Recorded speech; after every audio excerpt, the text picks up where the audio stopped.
제가 얼마 전에 우리 교회가 속한 지방회의 도움으로 건강 검진을 좀 받은 적이 있습니다. 저는 지금까지 한 번도 건강 검진을 받은 적이 없었어요. 이런저런 이유가 사실은 다 핑계였죠. 하지만 이번에는 꼭 좀 받아야겠다 그런 생각을 가지고 이제 날짜를 정하고 아침 일찍 병원을 찾았습니다. 해보신 분들은 아시겠지만 검사 전날 복용해야 될 것들이 참 많잖아요. 그러니까 저도 이제 건강 검진을 받는다 하니까 주변의 분들이 그 전날 먹을 마셔야 될 것들이 너무 고통스러운데 하는 염려 섞인 말들을 많이 해주셨는데 정말 과연 그렇더군요. 그 전날 다 복용하는데 너무 힘들었어요. 당일 아침에 새벽 예배를 끝내고 병원을 찾아갔습니다. 이런저런 검사하는데 전 처음 해보는 검사들이었어요. 여러 가지 찍고 어디 통 속에도 들어가고 많은 검사를 몇 시간 정도 했던 것 같아요. 검사를 다 끝내고 집에 돌아오는 길에 마음이 너무 후련했습니다. 그동안 이제 미뤄놨던 그 검사를 그냥 한꺼번에 다 할 수 있어가지고 얼마나 이 마음이 후련했는지 몰라요. 그 검사 결과가 나오는데 길게는 한 2주 정도 걸린다고 하더라고요. 그런데 그 2주 기간이 제게는 많은 근심이었어요. 혹여라도 이상이 있지는 않을까. 괜히 좀 몸이 피곤하고 뭔가 좀 이상이 있으면 그쪽으로 자꾸 연결시켜보고 그런 생각들이 좀 많이 들어서 신경이 정말 많이 쓰이더라고요. 2주 동안. 근데 다행히도 전체적으로 큰 이상이 없다는 이제 결과를 이제 받았어요. 다만 큰 글씨로 꾸준히 운동을 좀 하세요. 이렇게 여러분들 다 우리 그렇지만 운동에 대한 권면의 내용이 이제 큰 글씨로 좀 들어가 있더라고요. 여러분 사람에게 있어서 건강이 참 중요하잖아요. 근데 우리 믿는 사람들, 그리스도인들에게 더 중요한 것이 영적인 건강이죠. 여러분 몸에 대한 검진 결과를 기다리는데도 좀 초조하고 어떨 때 두려움도 앞서고 하는데 그 결과가 좀 나쁘지 않을까 이런 걱정이 있는데 내 믿음과 영적인 건강은 지금 어떤 상태인가? 주님이 다시 오시면은요 그 결과표를 가지고 오시거든요. 그때 내가 어떤 결과를 받을 수 있을까 생각해 보면 이게 마음이 놓이지 않는 겁니다. 우리는 이제 병원에 가서 이 몸에 대한 검사를 받지만 우리 영혼의 검사는 하나님의 말씀으로 받습니다. 말씀이 내 영혼을 검사해 줘요. 얼마나 건강한가 그렇지 않은가. 히브리서 4장 12절 말씀에 하나님의 말씀은 살아있고 운동력이 있어서 좌우의 날선 어떤 검보다도 예리하여 혼과 영과 및 관절과 골수를 찔러 쪼개기까지 하며 마음의 생각과 뜻을 판단하나니 지으신 것이 하나도 그 앞에 나타나지 않음이 없고 우리의 결산을 받으시리에 눈앞에 만물이 벌거벗은 것 같이 드러나느니라. 하나님의 말씀은 살아있고 운동력이 있습니다. 그래서 우리의 혼과 영, 보이지 않는 것까지도 다 비춰주세요. 여러분 제가 오랜만에 정말 병원을 찾아갔는데 그 최첨단 의료 장비들이 저를 검사해 주는데 아무리 좋은 장비라고 해도 내 영은 검사해 주지 못해요. 내 혼은 찍어내지를 못합니다. 내 마음과 생각의 뜻은 알아보지 못해요. 오직 하나님의 말씀만이 내 영과 혼과 마음의 생각과 뜻을 검사해 주고 또 판단해 준다는 거예요. 하나님의 말씀만이. 제가 검사 결과지를 이렇게 받은 것처럼 우리의 결산을 받으시리의 눈앞에 만물이 다 드러난다. 우리의 결산을 받으시리. 그러니까 주님이 다시 오실 때 우리의 영적 상태에 대한 결과지를 가지고 오신다는 거예요. 그때 만물이 벌거벗은 것 같이 다 드러난다. 그때 그 결과가 드러나요. 그렇다면 오늘 내 영적 상태를 좀 점검하면서 이 건강을 잘 유지해 나가야 된다는 거예요. 우리의 믿음과 영적인 상황들을. 여러분 요즘 우리 자신의 영적 건강은 어떻습니까? 내 믿음은 어떤 상태를 유지하고 있습니까? 혹시라도 영적인 상태가 안 좋고 믿음이 좋지 않은데 그럼에도 그냥 지나가고 있지는 않은가? 여러분 우리가 몸에 이상이 생기면 몸이 좀 아플 때면 속히 병원을 찾아가잖아요. 그리고 그 병이 더 커지기 전에 빨리 진찰을 받고 치료를 받잖아요. 우리의 영혼이 아픔 중에 있다면, 우리의 믿음이 온전치 못하다면 우리 빨리 치료받아야 돼요. 하나님의 말씀으로, 예배를 통해서, 그리고 하나님 앞에 간절한 기도를 통해서. 이게 영혼의 병이 더 커지면 안 되는 겁니다. 저도 그런 경우 많이 느끼지만 몸이 아프면 아무것도 하기 싫어져요. 평상시에 내가 어떤 목적을 두고 살아가다가도 몸이 아프면 그 목적마저도 희미해져요. 사실 건강할 때는 그 목적을 이루려고 얼마나 노력해요. 근데 몸이 아프면 그것도 저것도 다 싫어져요. 목적이 희미해집니다. 아무것도 하기 싫어져요. 우리의 영이 병들면은요, 이 믿음의 목적마저도 다 희미해져요. 신앙생활마저 다 무너집니다. 여러분, 우리가 하나님 나라 가려고 하는 그 목적이 있잖아요. 근데 내 영이 병들고 믿음이 온전치 않으면 그 목적마저도 우리는 상실해 버린다는 말이죠. 여러분, 우리의 믿음이, 우리의 영혼이 정말 건강해야 됩니다. 그래서 하나님이 원하시는 그 저 높은 그 뜻을 향해서 우리가 나아갈 수 있어야 된다는 거예요. 여러분, 이것이 오늘 훈련되지 않으면 갈수록 우리의 영을 더 괴롭히는 사단의 공격이 심해져서 우리가 그것을 막아낼 수가 없다는 거예요. 지금 건강하지 않으면 앞으로는 더 약해진다는 거예요. 그래서 우리의 삶의 진짜 문제는 오늘 내일에 당면한 그 어려움이 아니라 내 믿음이 온전한 믿음 생활을 하고 있는가, 그것을 알아차리는 거예요. 요즘에 우리가 새벽에 신명기의 말씀을 보거든요. 신명기. 그래서 저는 신명기의 말씀을 좀 보면서 정말 제 백성들을 향한 하나님의 그 사랑하심이, 그 긍휼하심이 정말 크다라는 생각이 들었어요.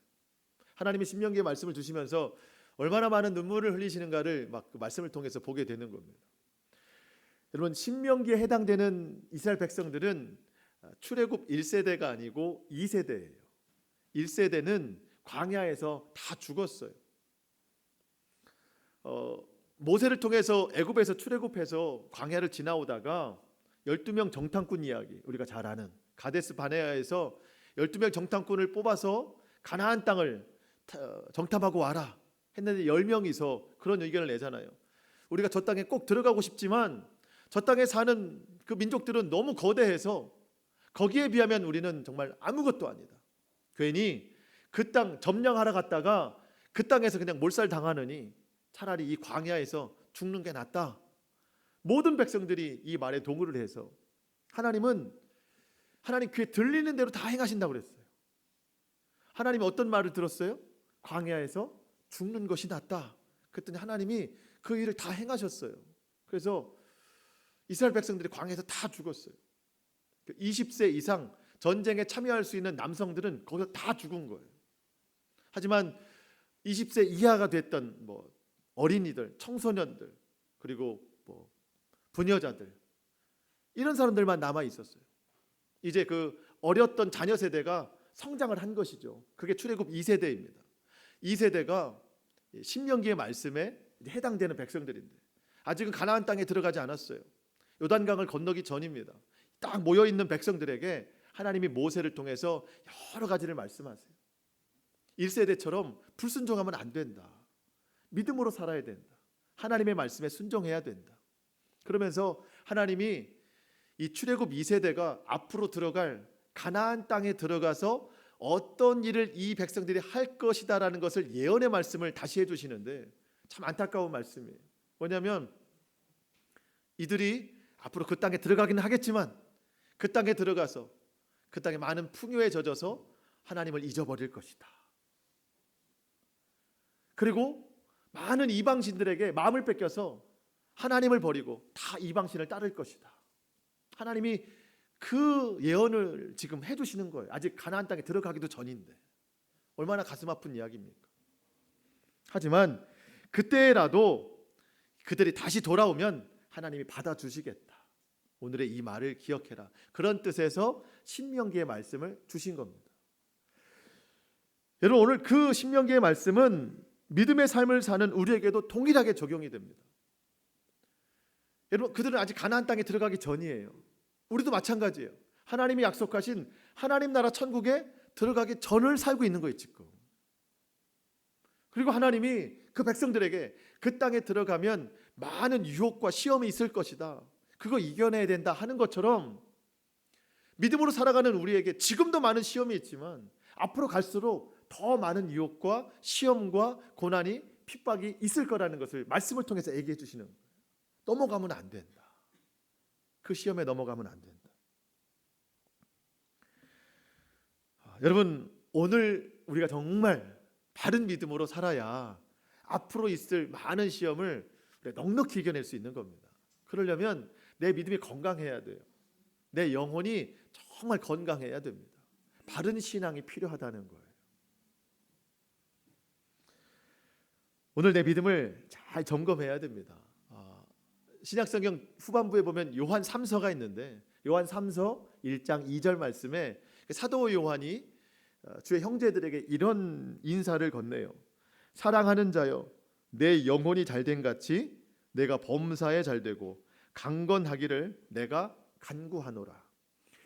기도의 형식을 띄었지만 사실 이것은 예수 믿는 사람들의 참된 어떤 삶의 기본적인 원칙이에요.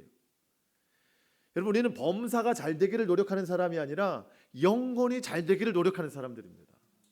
영혼이 잘 되면 범사가 잘 되고 우리의 삶이 건강해지는 거예요. 이 순서가 꼭 필요합니다. 영혼이 잘 되어야 된다. 그래야 바른 믿음, 바른 신앙으로 우리의 삶을 이끌어 나갈 수 있다는 건데, 오늘 본문의 말씀은 그러한 관점에서 그러한 메시지로 하나님이 주시는 말씀입니다. 오늘 본문이 속해 있는 디모데후서, 사실 성경의 위치적으로 보면 크게 자리 잡는 것 같지는 않은데, 알고 보면 이 디모데후서는 성경 안에서 매우 중요한 위치를 차지하고 있습니다. 사도 바울이 쓴 편지인데 누가 보는 편지냐면 디모데라고 하는 젊은 목회자가 받는 편지예요.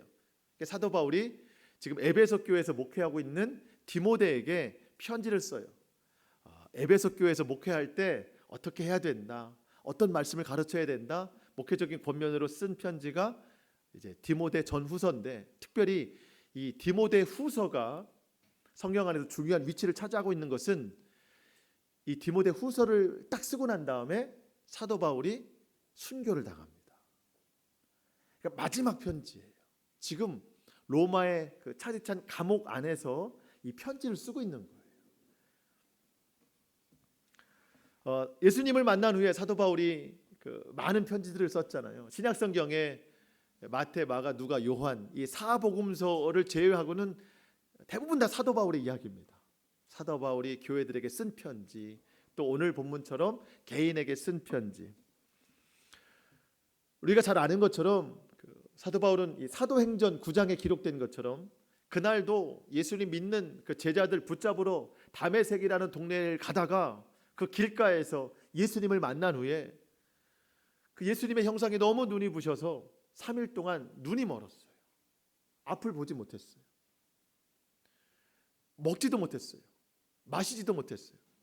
마치 예수님이 3일 동안 무덤에 갇혔던 것처럼, 또 요나가 3일 동안 물고기 속에 갇혀있던 것처럼 이 사도 바울이 이전의 삶을 다 지워내는데 3일이 걸린 것이죠.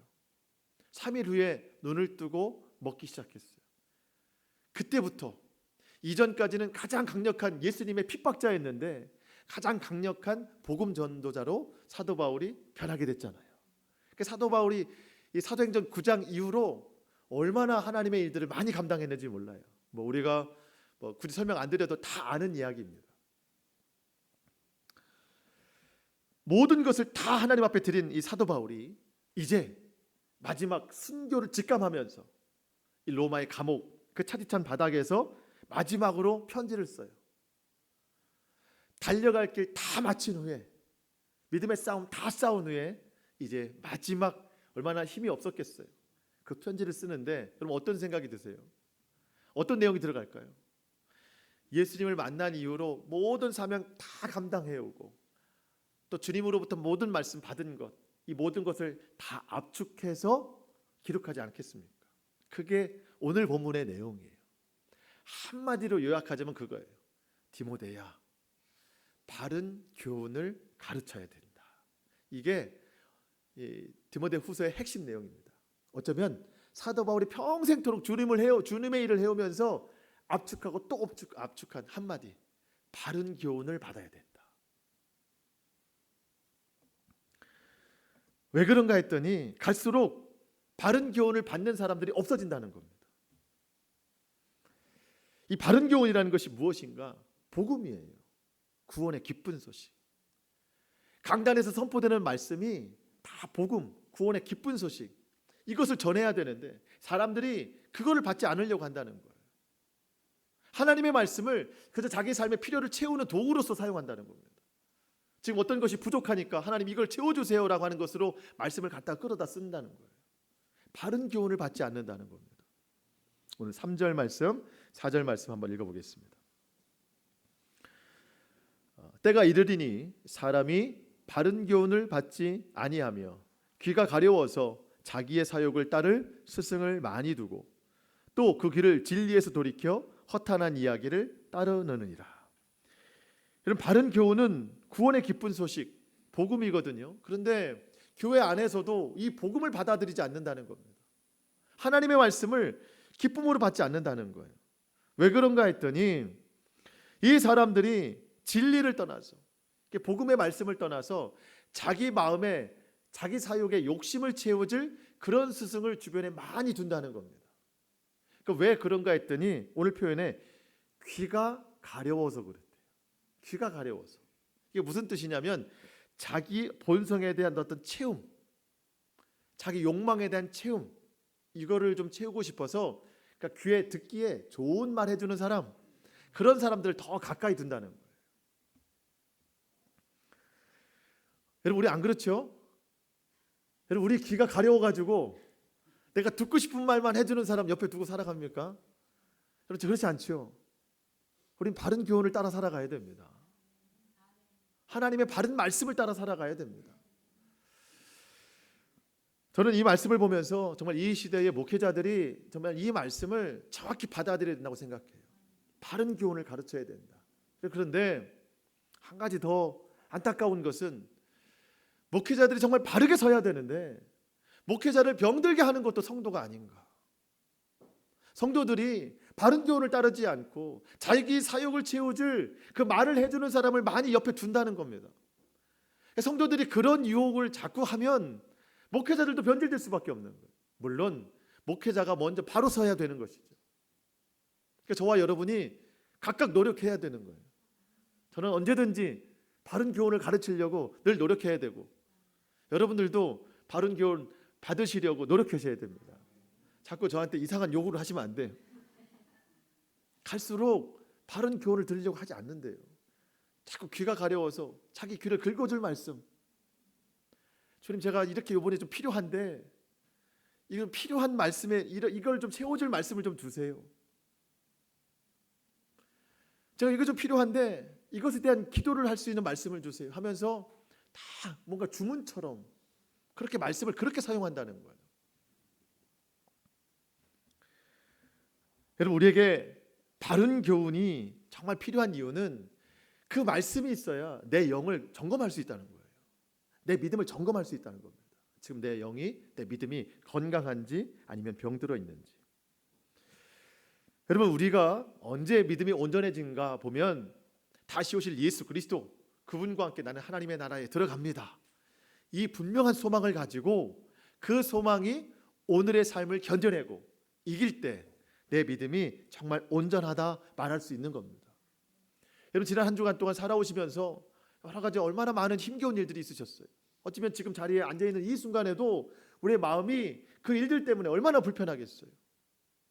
하지만 그 불편함을 해소하기 위한 말씀이 아니에요.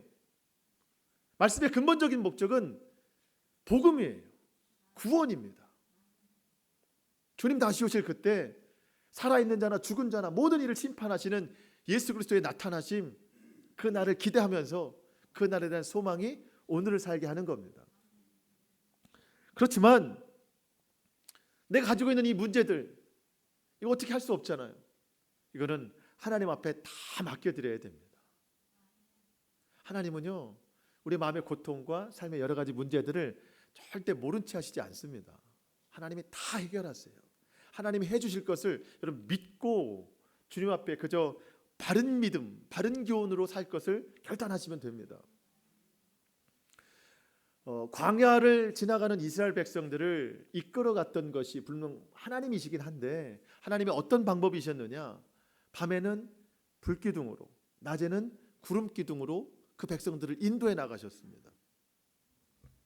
출애굽기 13장 21절 여호와께서 그들 앞에 가시며 하나님이 우리 앞서 가십니다. 낮에는 구름기둥으로 그들의 길을 인도하시고 밤에는 불기둥을 그들에게 비추사 낮이나 밤이나 진행하게 하시니 낮에는 구름기둥 밤에는 불기둥이 백성 앞에서 떠나지 아니하니라. 여러분 지금 우리의 삶의 여러 가지 문제들, 귀가 가려운 것들, 힘겨운 것들, 여러분 하나님께서 오늘날도 동일하게 불기둥, 구름기둥으로 우리의 삶을 인도해 나가십니다. 그 능력에 우리의 삶을 맡겨야 돼요. 시편 기자는 말합니다. 시편 37편 4절 또 여호와를 기뻐하라 그가 내 마음의 소원을 내게 이루어 주시리로다. 하나님께서 내 마음의 소원을 다 이루어 주신대요. 내 길을 여호와께 맡기라. 그를 의지하면 그가 이루시고 내 삶의 모든 근심 걱정을 하나님 앞에 다 맡기면 하나님께서 다 이루신다는 겁니다. 그냥 다 내려놓으세요. 그저 한마디면 되는 거예요. 하나님이 내 마음의 고통을 다 아시는 것을 믿습니다. 내가 구하기 전에 하나님이 이 모든 것을 다 아시고 책임져 주실 것을 믿습니다. 주님, 나는 주님 말씀을 따라서 이 바른 교훈 아래에서 바른 믿음, 바른 신앙 갈 수 있도록 성령님 인도해 주시옵소서.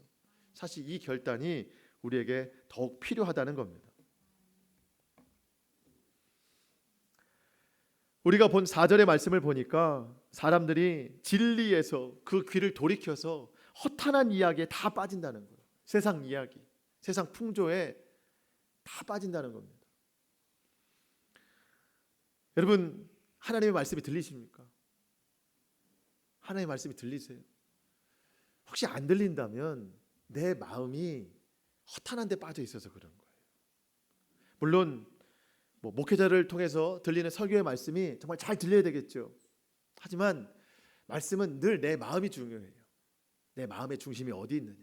여러분 말씀을 듣고자 하면 말씀은 정말 들립니다. 그리고 성경의 표현과 같이 꿀송이보다 더 단 것이 하나님의 말씀이에요. 단지 귀로만 듣는 게 아니죠. 마음으로 들어야 돼요. 하나님의 말씀이 마음밭에 떨어져야 됩니다. 나를 살게 하는 것은 오직 하나님의 말씀뿐이다. 내가 이 말씀 아니면 나는 살 수가 없다. 이런 결단이 있으면 하나님의 말씀은 다 분명하게 들립니다. 근데 그 마음 뺏기니까 들리지 않는 것이죠. 허탄한데 세상 풍조, 세상 즐거움, 내 가려운 귀를 긁어줄 그 말씀 그렇게만 들으면 이 말씀은 들리지 않아요. 그러면서 자꾸 자기 옆에 자기에게 좋은 말 해주는 사람들, 그 스승들만 자꾸 두게 된다는 거예요. 그 노력은 자기 스스로 한다는 거죠. 많이 둔다는 것이. 혹 우리가 이러한 잘못된 믿음 가운데 있다면 여러분 우리가 속히 돌이켜서 하나님의 말씀을 바른 교훈으로 삼아서 온전한 믿음, 바른 신앙생활 해나갈 수 있기를 주님의 이름으로 축복합니다. 저도 목사이지만 이 목회자이기 전에 하나의 성도예요. 저도 믿음으로 살아가는 사람입니다. 저도 이렇게 말씀을 전하지만 저도 귀가 가려울 때가 굉장히 많아요. 마음이 어려울 때가 얼마나 많은지 몰라요. 같은 어려움도 있을 테고 또 목회자로서 겪는 어려움도 많이 있고, 그럼 저도 정말 삶의 어려움이 찾아오고 감당하기 힘든 일이 있을 때 오늘 본문 말씀처럼 귀가 가려울 때 막 사역을 따르고 싶은 때가 얼마나 많은지 몰라요. 그러니까 주변에 막 좋은 말 해주는 사람들을 옆에 두고 싶은 생각도 굉장히 많고, 물론 그러기도 어렵지만 똑같아요. 저도 믿음이 연약해지면 항상 그 유혹 속에서 헤어나오질 못하는 거예요. 저와 여러분이 똑같습니다.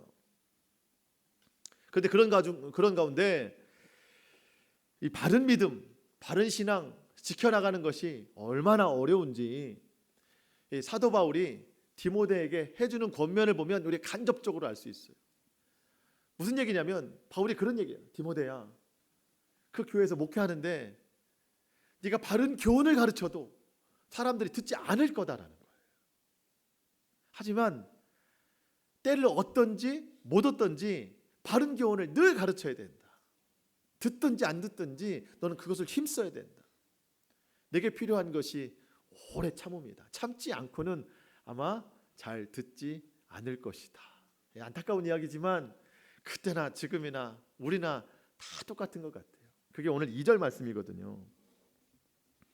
너는 말씀을 전파하라. 그냥 설교만 하라는 게 아니고요, 바른 교훈을 가르쳐라, 그런 거예요. 때를 얻든지 못 얻든지 항상 힘쓰라. 이것은 전도자의 사명이기도 하지만 바른 교훈을 가르칠 때 사람들이 듣든지 안 듣든지 기회가 있든지 없든지 항상 바른 교훈을 힘쓰라는 거예요. 전하라는 겁니다. 어떤 자세가 필요한가요? 범사에 오래 참음과 가르침으로. 그러니까 오래 참지 않으면 쉽게 포기할 수도 있다는 겁니다. 여러 가지 마음의 자세가 있는데 경책하며 경계하며 권하라. 이 경책하며라고 하는 것은 잘못된 것에 대해서 정확히 이야기하라는 거예요. 지적하라는 거예요. 바른 믿음을 따르지 않는 이들에게 잘못된 것에 대해서 정확하게 지적해 줄 수 있어야 된다는 겁니다. 더불어서 경계하며, 이것은요, 그렇게 해도 듣지 않거든 심각한 책망을 줘서라도 성도들이 바른 믿음으로 돌아올 수 있도록 하라는 겁니다. 하지만 가장 넓은 범위에 있어서는 권하라, 이것은 사랑의 마음으로 해라. 그들이 바른 길로 돌아올 수 있는 사랑의 마음으로 해라. 이렇게 이제 말씀을 전하라는 겁니다.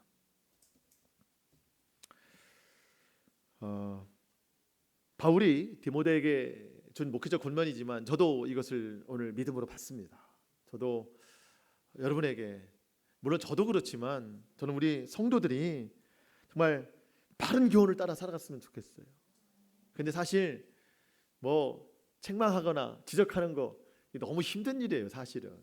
아니, 살아가는 성도들을 어떻게 막 책망을 할 수 있겠어요? 뭐 괜찮겠지, 이제 좀 있으면 온전한 믿음이 되겠지라고 어떻게 지적할 수 있겠어요? 물론 뭐 저도 지적할 입장도 아닌데.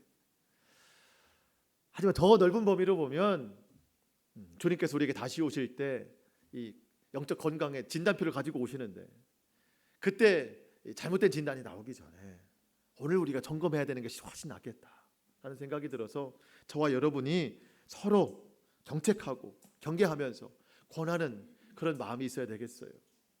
그래서 우리의 노력은 늘 정말 올바른 신앙, 올바른 믿음, 그것을 위해서 힘써야 됩니다. 사도 바울이 오늘 1절 말씀에서 이 말씀을 엄히 명한다 하는데 강력하게 주장한다는 뜻이거든요. 무엇을 주장하시냐면 우리 주님은 다시 오셔서 산 자와 죽은 자를 심판하신다. 주님은 반드시 다시 오시고 주님과 함께 이룰 하나님 나라, 그 나라를 소망해야 된다. 여러분, 예수님은 다시 오십니다. 이것은 분명한 진리예요. 언제 오실지 모르지만 반드시 다시 오십니다. 다시 오셔서 산자와 죽은 자를 심판하십니다. 이게 바른 교훈이에요. 여러분, 사람이 죽었다고 해서 그것으로 끝나는 게 아니에요. 주님이 다시 오시면 죽은 자도 심판하십니다. 죽은 자를 깨워서 살아서 예수를 믿는 자는, 믿었던 자는 하나님 나라로 인도하시고, 살아서 예수를 믿지 않는 자, 하지만 죽었으나 그 영혼은 수월로 내려가게 되어 있어요. 지옥으로 내려가게 되어 있어요. 여러분, 사람이 죽었다고 해서 끝나는 게 아닙니다. 산자와 죽은 자를 심판한다. 그래서 우리가 두 가지 종말을 준비하면서 살아가는데요, 하나는 지금 내가 이렇게 살아있는 육신의 호흡을 하고 있는 이때에 주님이 다시 오실지도 모르잖아요. 언제 오실지 모르니까 내가 호흡하고 있는 이때에 주님이 오실까, 그 날을 기다리면서, 또 한 가지는 주님이 오시기 전에 내 육신의 생명이 다 될 수도 있잖아요. 내 육신의 생명이 다 되어도 주님이 다시 오시면 내 영이 주님을 만나서 하나님 나라를 들어갑니다. 예수님이 말씀하셨어요. 나는 부활이요 생명이니 나를 믿는 자는 죽어도 살겠고. 죽었지만 주님이 다시 오셔서 그 무덤을 깨우세요. 그래서 다시 죽은 자도 영원한 나라에 들어갑니다. 무릇 살아서 믿는 자는 영원히 죽지 않는다. 주님이 오셨을 때 살아있는 예수 믿는 자는 그 살아있음과 함께 영원히 죽지 않는다. 이것을 내가 믿느냐. 아멘. 우리가 이것을 믿습니다. 이것이 바른 교훈이에요. 이 참된 목적에 절대 흔들림이 있으면 안 됩니다. 여러분, 오늘 저와 여러분이 이 영적인 건강, 속해 그 나눔에도 보면 아주 그냥 그렇게 나와 있어요. 내 영적 건강 상태는 어떻습니까? 한번 좀 스스로 진단을 좀 해보면서, 이 오늘 말씀이 우리에게 어떤 진단표예요. 한번 진단해보면서 혹시라도 좀 잘못되어 있거나 병들어 있거나 온전치 못하면 다시 한번 건강한 믿음으로 나아갈 수 있기를 축복합니다. 마지막으로 사도 바울의 유언과도 같은 믿음의 고백을 보면서 말씀을 좀 마칠까 하는데 6절로 8절까지입니다. 이제 이 말씀을 끝으로 사도 바울은 순교한다고 보면 되는 거예요. 6절부터 8절입니다. 우리 한번 같이 읽어보겠습니다. 시작. 전제와 같이 내가 벌써 부어지고 나의 떠날 시각이 가까웠도다. 나는 선한 싸움을 싸우고 나의 달려갈 길을 마치고 믿음을 지켰으니 이제 후로는 나를 위하여 의의 면류관이 예비되었으므로 주 곧 의로우신 재판장이 그날에 내게 주실 것이며 내게만 아니라 주의 나타나심을 사모하는 모든 자에게 도니라. 아멘. 6절에 보면 전제와 같이 내가 벌써 부어지고 라고 했는데, 이 전제라고 하는 것은 구약에 있는 모든 제사 중에 그 짐승들을 제물로 바치잖아요. 이 제물로 바치면 맨 마지막에 포도주를 붓는 이 어떤 예식이 있습니다. 모든 제물을 다 바치고 난 다음에 맨 마지막에 포도주를 부어요. 그것이 전제예요. 자, 전제를 드린다 할 때 사도 바울이 지금 디모데에게 마지막으로 순교를 직감한 이 순간 마지막으로 편지를 쓰는 것이 사도 바울에게 허락한 마지막 사명입니다. 마지막 포도주를 붓는 장면인 것 같은 거예요. 그래서 내가 이 편지로 전제를 붓는다. 마지막을 붓는다. 떠날 시각이 가까웠다. 나는 이제 곧 순교할 것이다. 현재를 뜻하는 거예요. 현재. 지금 감옥 안에 있는 현재. 7절에 보니까 나는 선한 싸움을 싸우고 달려갈 길을 마치고 믿음을 지켜왔다. 과거형입니다. 예수님을 만난 이후로 믿음의 선한 싸움을 다 싸워왔어요. 하나님이 허락하신 사명에 달려갈 길을 다 마쳤습니다. 믿음을 지켰어요. 어제까지 있었던 일이죠. 과거 일입니다. 8절은 앞으로 있을 미래 일이거든요. 이제 후로는 나를 위해 의의 면류관이 준비됐다. 주님이 내게 의의 면류관을 씌워주실 것이다. 나뿐만 아니고 나처럼 믿음의 선한 싸움을 싸운 모든 사람들에게, 그러니까 오늘로 말하면 영적 건강한 영적 상태를 유지하면서 주님 뜻에 합당한 삶을 살아온 모든 사람들에게 의의 면류관을 씌워주실 것이다. 주님 나라 들어갔을 때. 사도 바울이 인생의 마지막 순간, 사명의 마지막 순간에 과거, 현재, 미래를 이야기하고 있습니다. 믿음의 선한 싸움을 다 싸운 과거, 그리고 오늘 이 순교를 맞이하는 전제에 부어지고 생명이 다하는 그 시간, 이 현재, 그리고 이 죽음이 끝나면 새롭게 펼쳐질 하나님의 나라, 그 시작, 의의 면류관을 받는 미래의 일, 과거, 현재, 미래를 마지막으로 유언과 같이 남기고 그 날을, 그때를 소망하면서 이제 기다리고 있는 것이죠. 여러분, 우리의 지난 날, 아니 어제까지 믿음의 선한 싸움을 잘 싸우셨습니까? 오늘 내 바른 믿음인가요? 전제를 부을 만한가요?